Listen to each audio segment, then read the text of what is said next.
Okay, ரொம்ப சந்தோஷங்கய்யா. அனைவருக்கும் வணக்கம். நான் நிறைய பேச விரும்பல. முதல்ல இங்கே மேடையில் இருக்கும் அனைவருக்கும் பெரிய வாழ்த்துக்கள். முதல்ல தங்கச்சிமாவுக்கு பெரிய வாழ்த்துக்கள், இயக்குனராக இருக்கிறதுக்கு. தங்கச்சிமா பற்றி நிறைய பேசலாம். நான் என் தங்கச்சியாக தான் பார்க்குறேன். எங்கேயுமே நான் இயக்குனராக பார்க்கவே இல்லை தங்கையே. நிறைய படத்துக்கு வந்து டான்ஸ் மாஸ்டராக இருந்திருக்கலாம், நிறைய வேலை பார்த்துருக்கலாம். ஆனால் எங்கள் கிட்டே இருக்கும்போது ஒரு அண்ணனாக தான் என்னை பார்த்தா. தங்கச்சிமா என்ன சொன்னாலும் அதில் ஒரு இனிமை இருக்கும். எங்கேயும் கடுமையாக வேலை வாங்கவே இல்லை. ரொம்ப இயல்பாக ஜாலியாக வேலை வாங்கியிருக்காங்க. முதல் டைம் நான் டான்ஸ் ஆடியிருக்கேன். எனக்கே அதை பிடிக்கல. நான்லாம் டான்ஸ் ஆடியிருக்கேனா அப்படின்னு. ரொம்ப கஷ்டம். ஆனால் டான்ஸ் ஆடுத்தலாம். அதை ரொம்ப ஜாலியாக தங்கச்சிமா அதை ஆட சொல்லி உட்கார வச்சு, கேமரா மட்டும் ஆடும், நான் மட்டும் உட்காந்துட்டே இருப்பேன். அப்படி தான் எடுத்தா தங்கச்சிமா. அதுக்கு பெரிய வாழ்த்துக்கள். இங்கே அழகு என்பது என்ன அப்படின்னா, மனசு ரொம்ப அழகாக இருந்தாலே போதும் என்பது தான். இந்த மனசு ரொம்ப அழகான மனசு தங்கச்சிமாக்கு. அதனால தான் நாங்கள் இந்த படத்தில் நடிச்சிருக்கோம். வார்த்தை இனிமையாக இருந்தாலே போதும், காது இனிமையாகிடும் சொல்லுவாங்க. காதுக்கு இனிமையான வார்த்தைகள் பேசும்போது அது எதுவாக இருந்தாலும் பண்ணிக்கலாம் அப்படின்னு இருக்கும்ல. அது மாதிரி ஒரு படம் தான். இந்த படத்தோட கதை தெரியாது எனக்கு. நான் என்ன பண்ண போகிறேன் எனக்கு தெரியாது. அந்த நேரத்துக்கு என்ன பண்ண சொன்னாலும், தங்கச்சி என்ன சொன்னாலும் ஓகே தான். அது நோவேன்னு வராது. பணம் கொடுப்பாங்களா, என்ன காஸ்ட்யூம் இருக்கும், என்ன எதிர்பார்ப்பு, எதுவுமே கிடையாதுங்கய்யா. ஒரே விஷயம், பாசத்தின் அடிப்படை தான் இந்த படமே. அதனால் எவ்வளோ படம் பண்ணாலும் அந்த படத்தை நாங்கள் நடிச்சிட்டே இருப்போம். அதில் ஒரு சீன் நடித்தாலும் நடிப்போம். அதனால் இந்த புகழெல்லாம் என் இயக்குனர் தங்கச்சிமாக்கி சாரும். தங்கையை வாழ்த்துக்கள், வாழ்க வல்லாண்டு. தங்கச்சிமா கிட்ட எப்போதுமே ஒரு சிறந்த விஷயம் என்னென்னா, பாசிட்டிவாக மட்டும் பேசுவாங்க, சிரிச்சுக்கிட்டே இருப்பாங்க. அந்த சிரித்த முகம் இருக்கல, அது ரொம்ப அழகு. அதனால தான் ஆண்டவன் பல்ல வெள்ளையாக கொடுத்தான். அந்த சிரிப்பை ரொம்ப அழகாக காட்டணும். அதுக்கு தங்கச்சியெல்லாம் பெரிய எடுத்துக்காட்டு. அதே மாதிரி இந்த கோமதின்ற பேர் என்னை விட்டு போவாதுன்னு நினைக்கிறேன். ஏன்னா என் பொண்டாட்டி பேர் கோமதி. ரொம்ப அழகான பேர். ஆனால் கூப்பிட பயமாக இருக்கும்.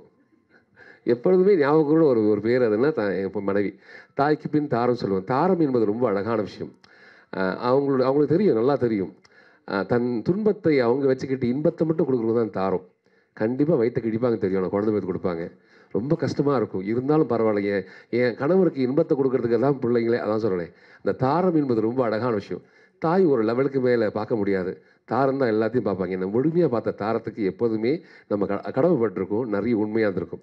அதனால் இந்த பெண் சொல்லக்கூடிய விஷயம் இருக்குல்ல, அது ரொம்ப அழகான விஷயம். இந்த உலகம் இயங்கிறதே பெண்ணால் மட்டுமே. என் தாய் என்னை கருவிலேருந்து எடுக்கலைன்னா நான் காணாமல் போயிருப்பேன். இப்போ தாய் என்பது ரொம்ப அழகான ஒரு பெண். அந்த பெண்கள் எல்லாருமே ஒன்று சேர்ந்தது தான் இந்த உலகத்தை சிறந்த மக்கள். அவங்க ஜெயிக்கிறதுல அதில் மாற்றுக்கிறதே கிடையாது. அதனால் இந்த தாய் ஜெயிக்கும் கண்டிப்பாக. அதுக்கு பெரிய தகப்பனாருக்கும் பெரிய வாழ்த்துக்கள், அந்த பிள்ளைக்கு பெரிய வாழ்த்துக்கள். 6 அடி 4 அங்குலம். கீபோர்டு எப்படி வாசிப்பானே தெரில. கீழே குனிஞ்சு வாசிப்பானா, மேலே வச்சு வாசிப்பானா. நீ ஏதோ தேர்ற நினைக்கிற. அடிக்கடிக்கு வந்து அடிக்கடி தொட்டு தொட்டு பார்க்குறான் எல்லாருமே. தம்பி ரொம்ப இயல்பாக இருக்கக்கூடிய தம்பி, நல்ல தைரியசாலி. அவ்வளோ பயம் இருக்கும் அது அவனுக்கு. அவன் வாழ்க்கையை பற்றி கேட்டால் பயங்கர சந்தோஷப்படுவாங்க. அவங்க அம்மா சொல்லுவாங்க நிறைய. அதுக்கு பெரிய வாழ்த்துக்கள். கோமதி தங்கச்சிமாக்கு பெரிய வாழ்த்துக்கள். ஏன்னா அவங்க ஆத்துக்காரங்க நல்ல பழக்கம் எனக்கு. அதனால் தங்கச்சிமாக்கும் பெரிய வாழ்த்துக்கள். மேடையில் அனைவருக்கும் பெரிய வாழ்த்துக்கள். வாழ்க வாழ்க பல்லாண்டு, வாழ்க வளமுடன். நான் பேசின வார்த்தைகள் யார் மனசாக தெரிஞ்சோ தெரியாமல் புண்படுத்தியிருந்தால் அதை பெரிய மன்னிப்பு. வாழ்த்துக்கள். யாரோ ஒரே ஒருத்தர் மட்டும் என் பேர் கத்துனாரு, அவருக்கும் தேங்க்ஸ். ரொம்ப சந்தோஷம். எங்கள் எல்லாரோடையும் ஒர்க் பண்ணியிருக்கேன். ராதிகா மாஸ்டர் ஆக்சுவலாக அவங்களோட ஃபஸ்ட்டு ப்ராஜெக்ட் டைரக்டோரியல் டெபியூ வந்து நான் ஆரம்பித்தேன்னு நினைக்கிறேன். இல்லையா, நம்ம பைலட் ஃபிலிம் பண்ணோம். Very happy to be here. ஒரு படமாக முடித்து இன்றைக்கி சக்ஸஸ்ஃபுல்லாக கொண்டு வந்திருக்கீங்க, அதுவே பெரிய விஷயம். தெரியும் நம்ம கூட இருந்து எவ்வளோ போராடி இருக்கோம் ஒரு படம் பண்ணுறதுக்கு அப்படின்னு. அண்ட் அப்பயே சொல்லியிருக்கீங்க மியூசிக் பற்றி பையன் பண்ணிகிட்ருக்கான்னு. Very happy to witness like இந்த படத்துக்கு நீங்கள் ஒர்க் பண்ணியிருக்கீங்கன்னு. அதுமாதிரி ராஜன் சார், நம்ம ஒரு படம் ஆரம்பித்தோம், உங்களுக்கு ஞாபகம் இருக்கான்னு தெரில. நம்ம ஆமாம் அந்த ஃபைட் படம் தான், அதே தான். And yes, Mysskin sir obviously Pisasu 2 work பண்ணியிருக்கேன் and great fan of his work. Dhanshika, நாங்கள் இப்போ தான் ஒரு வெப் சீரிஸ் முடித்தோம் நாகா சாருக்கு. ஸோ அதுவும் கூட சீக்கிரத்தில் நாங்கள் எல்லாருமே மீட் பண்ணுவோம் இதே ஸ்டேஜில் நான் நினைக்கிறேன். Yogi Sethu sir, like big fan of yours. Nayandi Darbar நான் ஸ்கூல் படிக்கிற டைமில் வந்து பார்க்கும்போது பயங்கர இன்ஸ்பைரிங்காக இருக்குல்ல. அந்த டைம்லலாம் அவ்வளோ நீங்கள் என்ன பாலிடிக்ஸ் பேசுனீங்கன்னா எனக்கு தெரியாது, பட் உங்கள் ஷோலாம் அவ்வளோ பிடிக்கும், அவ்வளோ எனர்ஜியாக இருக்கும். ஸோ இப்பயும் அதே ஸ்பீச் தான். லைக் ஒவ்வொரு விஷயமும் ரொம்ப அழகாக வந்து சொல்லியிருந்தார். லைக் எல்லா விஷயத்தையும் கவர் பண்ணிட்டார். எப்படி ஒருத்தரால் இப்படிலாம் பேச முடியும் அப்படின்னு. சில பேச்சாளர்கள் வந்து பயங்கரம் மயக்கிடுவாங்க. நான் எல்லாத்தையும் மறந்துட்டு நான் அவரே தான் பார்த்துட்டு இருந்தேன். அந்த மாதிரி ஒரு ஸ்பீச். நீங்கள் சொன்ன மாதிரி தான் சார். லைக் எல்லாமே வந்து மாறிட்டே இருக்குது. இப்போ வந்து பயங்கர போராட்டமாக இருக்குது ஒரு படம் பண்ணுறது அப்படின்ற விஷயம். யுகங்கள் மாதிரி தான் யோகி சேது சார். கண்டிப்பாக இதுவும் மாறும், நல்லபடியாக சினிமா வரும்னு நான் நினைக்கிறேன். அண்ட் நீங்கள்லாம்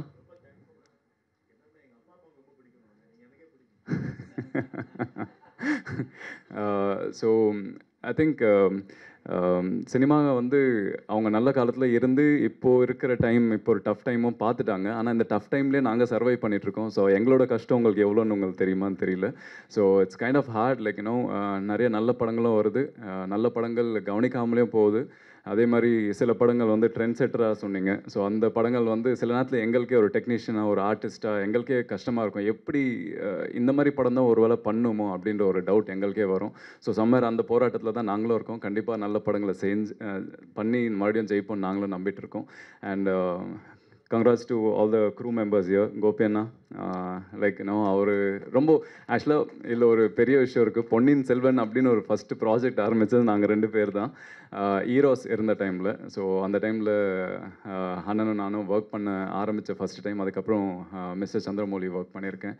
ஸோ வண்டர்ஃபுல் ஹியூமன். அதுக்கப்புறம் இந்த குக் வித் கோமாளி ஷோ மூலயமா மறுபடியும் எனக்கு கால் பண்ணி பேசும்போது தான் நிறைய விஷயங்கள் பேச ஆரம்பித்தோம்.